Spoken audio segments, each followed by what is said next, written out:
the words video marketing, it makes your heart palpate and your palms clammy, this video is for you.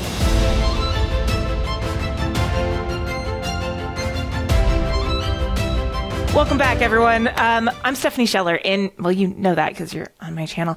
Here's the deal. I've been talking about video marketing for a long time now, and that this is a huge opportunity for small business owners. We have moved into a completely different age now where you can do great videos on your phone, but there's still too many small business owners who are not taking advantage of it. I think part of it is a little bit of hesitation. So I found the guy who breaks it down to make it easy, to make video marketing easy for small business owners. We're going to pick his brain a little bit. Y'all know I hate that phrase, but he's brilliant. He'll love it. So, Dan, thanks for joining me. Yeah, what a fun intro. Definitely looking forward to having this conversation. Oh, yeah. And the little teaser I'll give right off the bat is you take video and you take marketing and you break those two words apart. And that's really where the magic begins. Okay. So, well, I really want to dig into that. But first of all, I know one of the biggest, I think there's three levels of where people get stuck, right? There is the content level of where people get stuck. There is the practical side, the tools, and then there's also the editing side.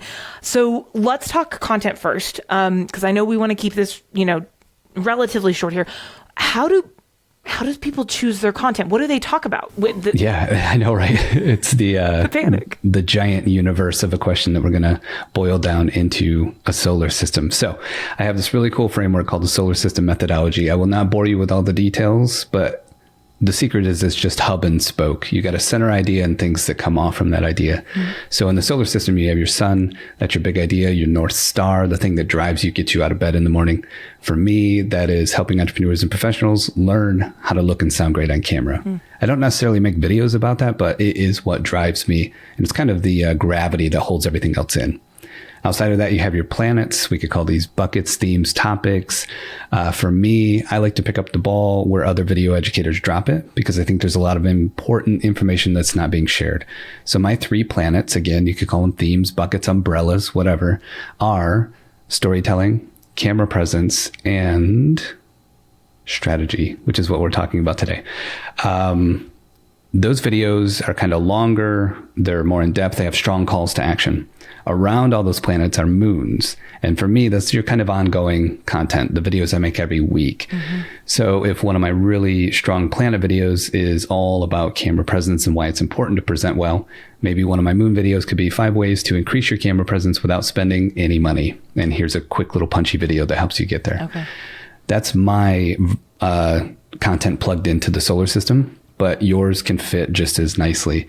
And once you start having a strategy around what it is that you're doing, then you're not just kind of like shooting into the dark. You're starting to think of ideas that fit in this solar system nicely. And then you start creating videos that have a job to go do, instead of just, I hope this video goes and does a great job. Throw this out there and hope it goes somewhere, right? Tiny little version of it. I like that because it really simplifies down something that I think becomes very intimidating for a lot of entrepreneurs and small business owners, which is, we all know that our content kind of needs to link and connect and all of this stuff. And so everyone panics and goes into this mode of, well, I need to plan it all out. Like I need, and this video is going to lead here, lead here, lead here, lead here. And that's just a great way to overwhelm yourself, right? But this way, It's like, okay, all right, I'm going to talk about marketing for small business budgets. And one of my hubs is going to be, down and dirty, right? And I'm going to have a long form video. Maybe it's a video that I put some more editing into, a little more work into, that's a little more content that is the key to down and dirty marketing, right? Quick getting stuff out there. And then I can do all of these little shorts, and I can do, a 30-second video, 45-second, and all of it is kind of revolving the moon, right? Pulling people to the long form, which then pulls people back to the website, right? So you kind of built in this great organic funnel, right? Yeah. On our side, I call it the flow of gravity. Yeah. Those short forms kind of floating around are our satellites that are just kind of out there. Yeah. They're great for getting on people's radar. And they start that journey or that flow of gravity from just having heard of someone for the first time, maybe seeing a 30-second blip that's like, wow, they seem smart. Yeah. And then the next thing is maybe a moon video, and you go from there. And it's almost like, my grandparents used to pay us to pick up rocks, and they would just put 3 buckets out, and one was big rocks, medium rocks, and small rocks. And what we didn't know is that we were not only picking rocks out of the garden, but we were also setting up a system they needed to use these rocks for other reasons.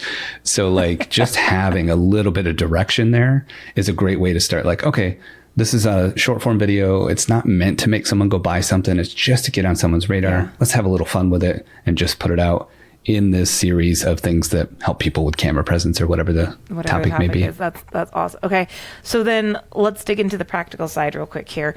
What do you need tools wise? Do we need ring lights and microphones and, massive camera? What do we need? I get stuck in a lot of positions where people ask me questions and I have to say it depends, but I never stop there. So that's the good news. Minimally, we have to be able to see and hear you. So minimally a camera. Fair. Can that be a smartphone? Yes. Can that be an old handy cam? Yes. So I like to jump from we need a camera and sound to what's your end goals, and let's reverse engineer from there. Okay. And that's where it starts to obviously look different for everyone. How much, how many buttons does it need? What does it need to be able to create for you depending on what your long-term goals are? Right. So if you think you can have all this fancy gear, or you could just have a smartphone and that's it, well, then what becomes important? And that's what you really need. And that's great storytelling. So no matter what your equipment is, you have to be able to tell a great story and help people create relatability to what it is that you're talking about. Okay. And the last thing I like to talk about when it comes to equipment and stuff is that the best 2 things about the current state of video equipment. One, even if it still looks a little expensive, and I don't sneeze at that, 10 years ago, the average studio build I did was $15,000, and we're down to about $3,000 now. So like, that's insane. And that's for everything. That's full blown, great camera, great mic, great lights, not smartphone stuff. So that's the first part. And the second part is that everyone is getting like used to seeing the video format. It's almost, becoming expected. So your efforts going into video won't go unrewarded, because we're all kind of in this space now, especially since the pandemic, of like people started creating video because they have to, or being on cameras because they have to. And those who are smarter are taking advantage of how to leverage that since they're already doing it. Yeah. Unfortunately, at least at time of filming, we're still in a space where a lot of social platforms especially are putting emphasis on video. And so they are giving you more distribution when you are sharing videos, as opposed to if you are just doing, text posts. So we're definitely, I know someone who was like, oh, well, I missed the boat. I was like, no, not yet, but keep telling yourself that and you will. Don't. Yeah. And it is anywhere where your brain thinks saturation, think easy to stand out. We are still so early. Yeah.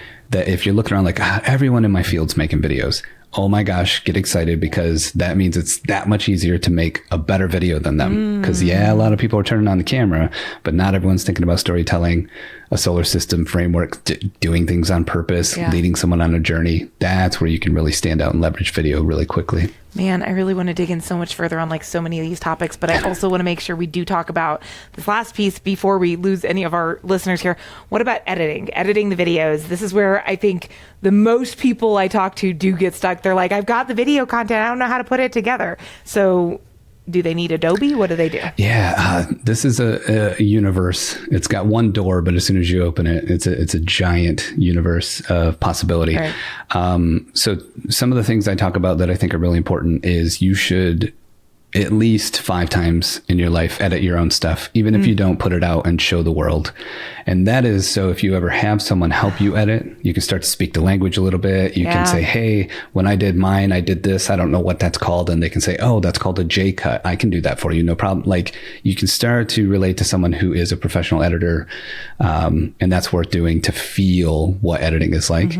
The second is to use like a browser type filming agent. Now, the things I'm going to mention cost money. I'm sure there's free versions, but something like I love Tela.tv.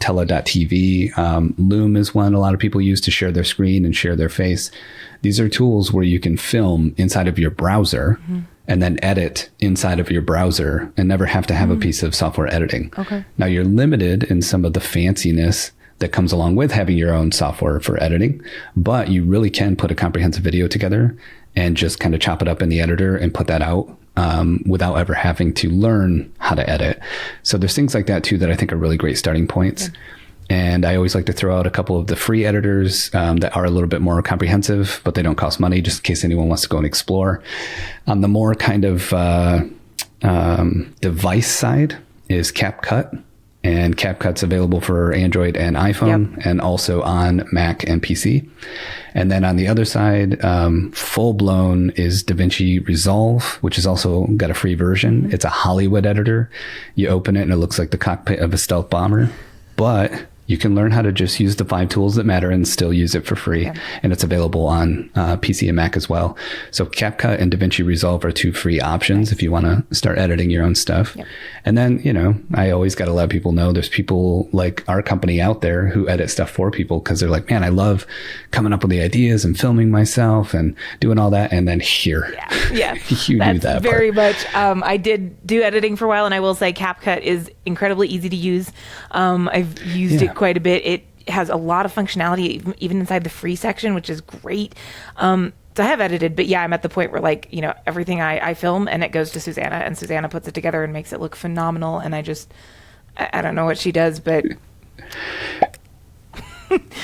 thanks, Susanna, because I'm sure that you're going to edit this too. Okay, so last question. You said something at the very beginning that the key to video marketing is separating the two, video marketing.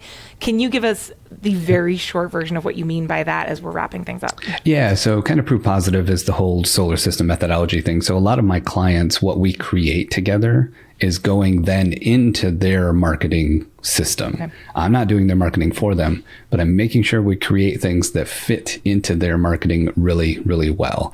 So that's proof positive that you can create video, which we're doing on our end by helping them film themselves and edit it for them and all that kind of stuff, help them put their strategy in place. And it can plug into someone else's system, which means you two internally can break apart video content creation and marketing into 2 separate chunks. So have your marketing set up, your strategy set up, and then just know that one component of that is video, and where does video fit in? That kind of saves you from making video and hoping that just putting it out does a good job for you. Yeah. And it says, no, here's our marketing strategy. Here's where we think video fits. Here's version 1 of our strategy. Now over here, these are the videos we're making. These are why we're making them. These are where they're going to go live. Okay, cool. Let's plug that in. And I think when you mentally break those 2 things apart, it's not about video having to go do all the work now. It's about video doing the job that you've designated for it. So hopefully that makes sense. I don't like doing high level stuff too often because I never want to make people feel like, oh, it's just that easy. Right. But the good news is I have a free version of my framework that anyone can look at and play with. So happy to offer that up if it makes sense. Yeah, absolutely. If you make sure I get that link, we will get it in the description below. So those of y'all who are watching this, you can just go into the description because we already did the magic of editing and got that down there for you. So yes, done. This was fantastic. Y'all know, talking to y'all who are watching again, I talk so frequently about how important it is to make sure that, 1, you're just getting stuff out there with your marketing. Like, stop trying to make it perfect. It's never going to be perfect. 2, make sure your marketing is talking together, is talking to each other, and that you're just go do something with this information, y'all. Go, even if you just straight up film a really quick 3-clip video that you piece together in CapCut and post. The first one is always the hardest. Momentum builds. You got this.